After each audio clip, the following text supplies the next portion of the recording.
अधम जात में विद्या पाए, भयहु जथा ही दूध पिलाए। यानी अधम मतलब होता है नीच। नीच जाति के लोगों को शिक्षा ग्रहण करने का अधिकार नहीं था और उसमें कहा गया है कि नीच जाति के लोग शिक्षा ग्रहण करके जहरीला हो जाते हैं, जैसा कि सांप दूध पीने के बाद होता है। रामचरितमानस का क्यों प्रतिरोध हुआ कि इसी चीज को कोट करके बाबा साहब अम्बेडकर ने दुनिया के लोगों को बताया। बिहार के शिक्षा मंत्री प्रोफेसर चंद्रशेखर ने मनुस्मृति रामचरितमानस पर एक टिप्पणी किया है।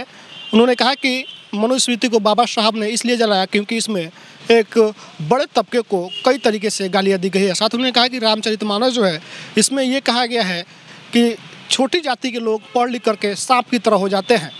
जैसे कि सांप कितना भी दूध पी ले लेकिन विषैला ही रहता है, उसी तरीके से छोटे जाति के लोग जब पढ़ लिख लेते हैं तो उसी तरह हो जाते हैं। क्या कुछ कह रहे हैं प्रोफेसर चंद्रशेखर, आप उस वीडियो को सुनिए। मनुस्मृति को जलाने का क्यों काम किए? इसलिए कि मनुस्मृति में एक बड़े तबका के खिलाफ 85% लोगों के खिलाफ अनेकों गालियां दी गई। रामचरितमानस का क्यों प्रतिरोध हुआ? किस अंश का प्रतिरोध हुआ? अधम जात में विद्या पाए, भयहु जथा ही दूध पिलाए। यानी अधम मतलब होता है नीच। दुनिया के लोगों सुनो, आपके माध्यम से कहना चाहता हूँ, नीच जाति के लोगों को शिक्षा ग्रहण करने का अधिकार नहीं था और उसमें कहा गया है कि नीच जाति के लोग शिक्षा ग्रहण करके जहरीला हो जाते हैं, जैसा कि सांप दूध पीने के बाद होता है। हम इस सवाल में मैं इसलिए ये बात कहता हूँ कि इसी चीज को कोट करके बाबा साहब अम्बेडकर ने दुनिया के लोगों को बताया। ये जो ग्रंथ हैं नफरत को बोने वाले, एक युग में मनुस्मृति, दूसरे युग में रामचरितमानस और तीसरे युग में गुरु गोवलकर का बंच ऑफ थॉट, ये दुनिया को हमारे देश को, समाज को नफरत में बांटती है।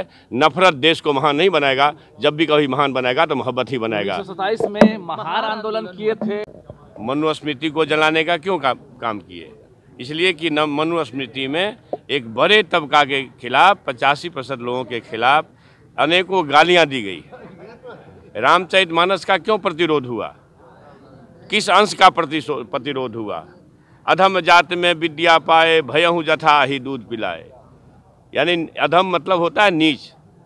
दुनिया के लोगों सुनो, आपके माध्यम से कहना चाहता हूँ, नीच जाति के लोगों को शिक्षा ग्रहण करने का अधिकार नहीं था और उसमें कहा गया है कि नीच जाति के लोग शिक्षा ग्रहण करके जहरीला हो जाते हैं, जैसा कि सांप दूध पीने के बाद होता है। हम इस सवाल में मैं इसलिए ये बात कहता हूँ कि इसी चीज को कोट करके बाबा साहब अम्बेडकर ने दुनिया के लोगों को बताया।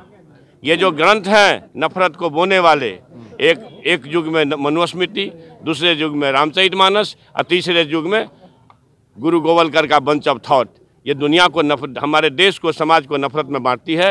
नफरत देश को महान नहीं बनाएगा, जब भी कभी महान बनाएगा तो मोहब्बत ही बनाएगा। 1927 में महान आंदोलन किए थे। तो आपने सुना बिहार के शिक्षा मंत्री प्रोफेसर चंद्रशेखर है, जो कि रामचरितमानस और मनुस्मृति साथ ही गोलवालकर की लिखी गई किताब पर उन्होंने क्या कुछ कहा आपने सुना। बाकी जो आपकी प्रतिक्रिया कमेंट बॉक्स में लिखिएगा। फेसबुक देखते हैं वीडियो को शेयर कीजिएगा, यूट्यूब देख रहे हैं तो चैनल को सब्सक्राइब कीजिएगा। धन्यवाद।